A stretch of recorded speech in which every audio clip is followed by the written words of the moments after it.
নমস্কার, আমি মহুয়া। তোমাদের সবাইকে স্বাগত স্পর্শ চ্যানেলে। আশা করি তোমরা সবাই ভালো আছো। যারা প্রথম থেকে সঙ্গ দিলে, যারা নতুন নতুন যুক্ত হচ্ছে, লাইক করছো, কমেন্ট করছো, সাবস্ক্রাইব করছো, শেয়ার করছো, অনেক ধন্যবাদ সঙ্গ দেওয়ার জন্য, সাপোর্ট করার জন্য। প্লিজ পজিটিভ থেকো। তার সাথে এটা বলবো যে রিডিং খোলা মন দিয়ে দেখো, যেটুকু মিলবে সেটুকু নাও, জোর করে কিচ্ছু ফিট করো না, যেটা মিলবে না ছেড়ে দাও, কারো না কারো কাছে লেগে যাবে। তোমাদের সবার প্রতি আমি কৃতজ্ঞতা, ভালোবাসা। প্লিজ পাশে থেকে কথা বলে একটু সমস্যা হলে প্লিজ কিছু মনে করো না, একটু অ্যাডজাস্ট করে নিও। যেহেতু নতুন কেউ না কেউ দেখতে, তাই জন্যই বলে দেওয়া। পুরোনো যারা দেখছো তারা তো জানো শরীরটা একটু খারাপ আছে। আর যারা নতুন দেখছো তাদেরকে বলবো, যদি একটু সমস্যা হয়, কথা মনে হয় যে কথা থেমে থেমে বলছি বা কিছু, দু একদিন অ্যাডজাস্ট করে নিও। তো চলো দেখে নেবো যে তুমি যার কথা ভেবে রিডিং দেখছো, সেই ব্যক্তি মন থেকে কি ভাবছে তোমার জন্য এই মুহূর্তে। ঠিক 6টা কার্ড নেবো, দেখে নেবো তুমি যার কথা ভেবে রিডিং দেখছো সেই ব্যক্তি তোমায় নিয়ে কি ভাবছে। তুমি যার কথা ভেবে এই মুহূর্তে রিডিং দেখছো সেই ব্যক্তি কি ভাবছে তোমাকে নিয়ে।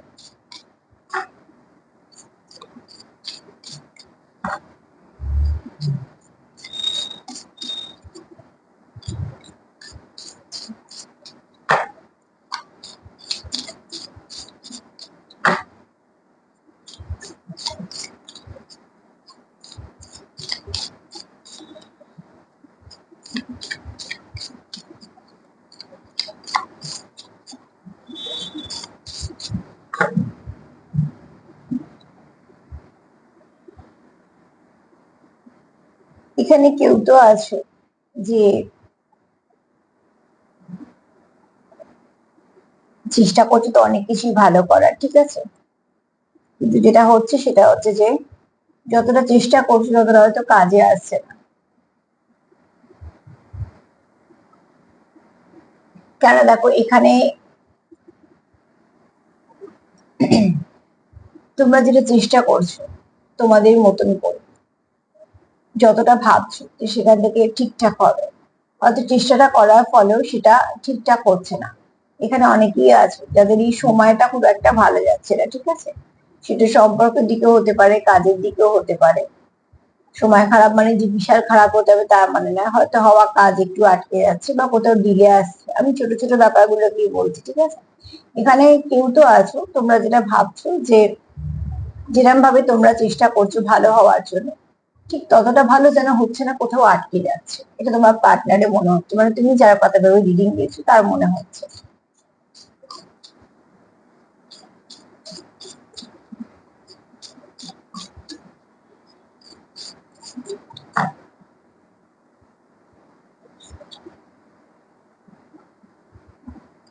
এখানে দেখো তোমাদের অনেক কিছু,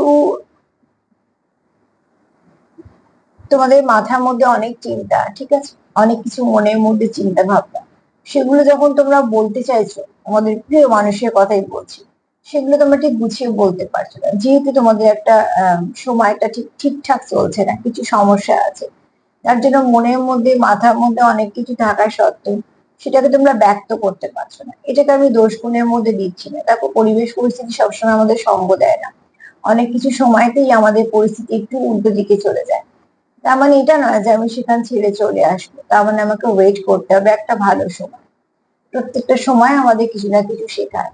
এই মুহূর্তে তোমাদের হয়তো বলার অনেক কিছু আছে, ঠিক আছে, কিন্তু এই মুহূর্তে তোমরা যদি একটু শান্ত হয়ে অপেক্ষা করে নাও, তাহলে তোমরা একটা ভালো সুযোগ পাবে। এটা সবার ক্ষেত্রে না হলে কিছু মানুষের ক্ষেত্রে, যাদের মধ্যে ডিলেজ আছে বা কিছু না কিছু ডিলে হচ্ছে, এই হচ্ছে সমস্যা, কিছু না কিছু হচ্ছে তাদের জন্য। তোমার পার্টনার অন্তত ভাবছে।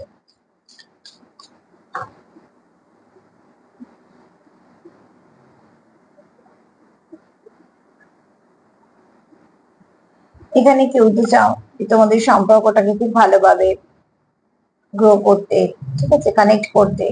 কেউ চাও তোমরা একে অপরের সঙ্গে মানে কানেক্টেড থাকতে, কেউ কাউকে কিছু গিফট করতে চাও। কিন্তু সবকিছু যেটা হচ্ছে সেটা হচ্ছে ধীর গতিতে, তোমাদের সম্পর্কটা খুব ধীর গতিতে এগোচ্ছে। সেখানে তোমরা মাঝে মাঝে একটু অস্থির হয়ে পড়ছো, মাঝে মাঝে আবার তোমরা আবার নিজেকে নিজে বুঝিয়ে নিচ্ছ।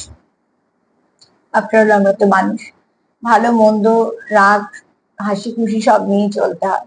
তো এখানে তোমাদের ডিলে হলে মাঝে মাঝে যেমন তোমাদের মন খারাপ হয়ে যাচ্ছে, আবার কিছু ক্ষেত্রে তোমরা আবার সেটাকে ঠিক করে ফেলছো, কোথাও একটা মনে হচ্ছে যে আচ্ছা দেখি সব ঠিক হয়ে যাবে।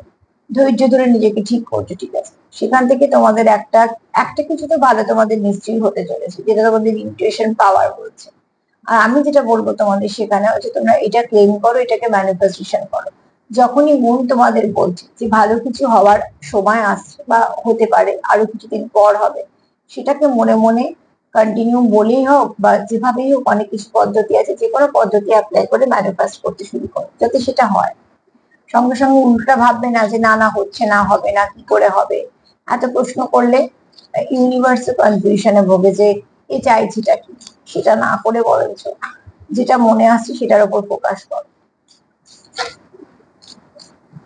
আমাদের পরীক্ষার সময় বলে দিত না অনেক সময় বাড়ি থেকে, যেগুলো যে প্রশ্নগুলো আগে পারবি সেগুলো আগে লিখে নিবি, যদি কোনোটা শক্ত মনে হয় সেটা নিয়ে একটু পরের দিকে ভাববি, যাতে মনটা চঞ্চল না হয়ে যায়, যাতে জানা জিনিসও মানুষ ছেড়ে না আসে। সেখানে আগে যেগুলো পারি লোকে সেগুলো আগে সব করে নিল, তার মানে যেগুলো পারলো সেগুলো হয়ে গেল, বাদ বাকি যেগুলো দু তিনটে চারটে যেটা মনে হতো শক্ত সেগুলো পরে করতো। তো এখানেও তোমাদের সম্পর্কতে সেটা প্রয়োজন আছে, যেটা যেটা ভালো সেগুলো সেগুলো ফোকাস করো, কোথায় কোথায় সমস্যা সেগুলোতেও ফোকাস করো, তারপরে সমস্যার সমাধান গুলো করো।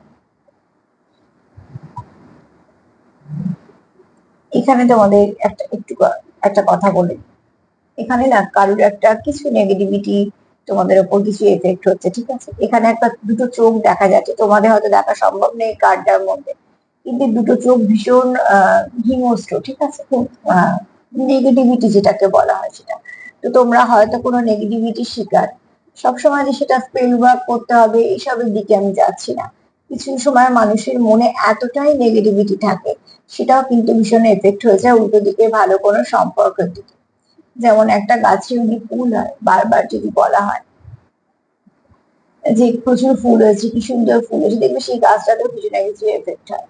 এটা সবার ক্ষেত্রেই হয়। আমরা বলি যে নজর লেগেছে, অ্যাকচুয়ালি নজর লাগে কি, তার মনে কিছু নেগেটিভিটি ছিল সেটা নিয়ে নিয়েছে, মানে দিয়ে দিয়েছে। তো সেখান থেকে বলবো এখানে তোমাদের একটু সতর্ক থাকা দরকার আছে। হয়তো অন্ধকার আছে এই জন্যই বোঝানোর জন্য যে যে তোমাদের এই নেগেটিভিটিটা সেন্ড করছে তাকে তোমরা খুব সহজে দেখতে পাচ্ছ না, সে খুব সামনে নেই, ঠিক আছে, কিন্তু আছে। তো অতি অবশ্যই বলবো এখানে নিজেদেরকে একটু বাঁচিয়ে চলাটাই ভালো। তোমাদের মধ্যে যাই হোক না কেন, ঝগড়া হলে সেটাও তোমাদের মধ্যেই যেন থাকে, প্রকাশ না পায়। আর যদি ভালো কিছু থাকে সেটাও যেন প্রকাশ না পায়। বেশি প্রকাশ করলেই মানুষের কি হয়, চোখে এসে যায়। হ্যাঁ, প্রকাশ নিশ্চয়ই করবে দুজনে দুজনের কাছে, কিন্তু এখানে দেখো কেউ আছে যে খুব স্পিরিচুয়াল, যার ইনটিউশন পাওয়ার খুব ভালো, সে হয়তো বুঝতে পারো অনেক কিছু, তার জন্যই হয়তো অনেকটা প্রোটেক্ট করতেও পারছো, কারণ এখানে একটা পিরামিড বুঝতে পারছো, পিরামিড সবসময় দিয়ে কিছু না কিছু ভাবে প্রোটেক্ট করে দেয়। আর পিরামিড সবসময় দিয়ে পজিটিভিটিকেও আনতে সাহায্য করে। তো তোমাদের সম্পর্কে যেমন নেগেটিভিটি আছে তেমন কিন্তু পজিটিভিটিও আছে। হয়তো নেগেটিভিটি সবটা আসতে পারছে না, তার জন্য হয়তো 90% আসছে না, তোমরা পজিটিভ বলে 10% আসছে। তো 10% আসুক, যাই 20 তো 20ই হয়, তো কিছু তো এফেক্ট হবে। হ্যাঁ, 100% এলে হয়তো ভীষণ বাজে কিছু হয়ে যেত, সেখানে 10% নিশ্চয়ই একটু কম হবে, কিন্তু কিছু তো এফেক্ট হবে। তো তোমাদের সম্পর্কে কিছু তো এফেক্ট হয়েছে সেটা বোঝাই যাচ্ছে, কিন্তু আহ কোথাও একটা তোমরা তোমাদের ইনটিউশন পাওয়ারটা খুব ভালো বলে বা তোমাদের হয়তো অরাটা খুব ভালো বলে তোমরা এটা গার্ড করতে পারছো।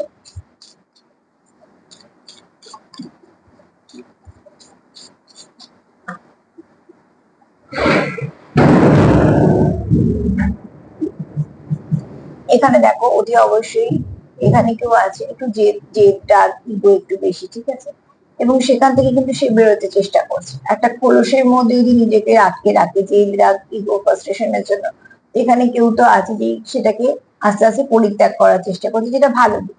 কেন বাইরে কিন্তু প্রচুর ফুল আছে। তো তুমি যার কথা ভেবে রিডিং দিচ্ছ তার কোথাও মনে হচ্ছে যে তোমাদের সম্পর্কটা যেরকম ভাবে এগোনোর ছিল সেভাবে যেন হচ্ছে না, একটু ধীরে গতিতে এগোচ্ছে। কেননা তার মনে অনেক কথা আছে তোমাকে বলার, কিন্তু সে সেগুলো গুছিয়ে বলতে পারছে না। এখানে তোমাদের দরকার হচ্ছে ভালো সময়ের জন্য একটু অপেক্ষা করা। দ্বিতীয়ত তোমাদের সম্পর্কের উপর কিছু নেগেটিভিটি থাকতে পারে বাইরে থেকে, ঠিক আছে, কোনো নেগেটিভ এনার্জি, কিন্তু এখানে কেউ আছে যারা খুব স্পিরিচুয়াল বা যাদের ওরা খুব ভালো, ভাইব্রেশন খুব ভালো। তো সেখান থেকে তোমাদের যত নেগেটিভিটিটা আসার কথা ছিল ততটা তো আসে না, যেটা ডিস্ট্রয় করে দিতে পারতো তোমাদের সম্পর্ককে, কিন্তু কিছু এফেক্ট তো হয়েছে, ঠিক আছে। এবার দেখো এখানে তোমরা কেউ চাইছে যে রাগ জেদ ইগো ফ্রাস্ট্রেশন যেগুলো আছে সেগুলোকে আস্তে আস্তে সরিয়ে রেখে তোমাদের সম্পর্কের দিকে এগোনোটা দরকার আছে। এটা তোমার ভাবনা চিন্তা হতে পারে, তোমাদের পার্টনারের ভাবনা চিন্তা হতে পারে। তার সাথে এটাই বলবো যে সেলফ কেয়ার করো, সেলফ লাভ করো, আর যতটা পারবে পার্টনারকে সাপোর্ট করো, সম্পর্ককে সাপোর্ট করো। সাপোর্টই সম্পর্ক বাঁচে। আজকে তো এই পর্যন্ত। যদি আমার প্রোগ্রাম তোমাদের ভালো লাগে তো প্লিজ লাইক করো, কমেন্ট করো, সাবস্ক্রাইব করো, সাথে থেকো। সবাই ভালো থেকো।